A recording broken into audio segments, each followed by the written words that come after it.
Hi guys! Hi mga ka-reels! Ito ang aming ulam for today. Tadan! So kita nyo naman, ang aming ulam ay sardinas. At ang aming brand ay Rose Ball.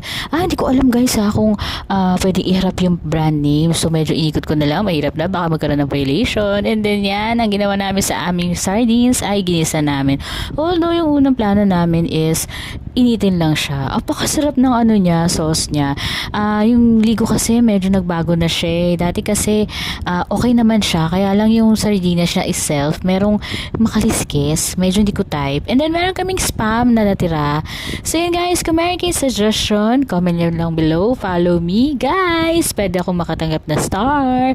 So yan, hiniwalay ko pa talaga. No?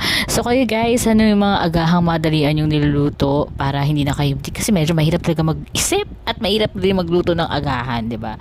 Hindi natin alam kung ano yung pwede nating agahan at pwede na rin ipa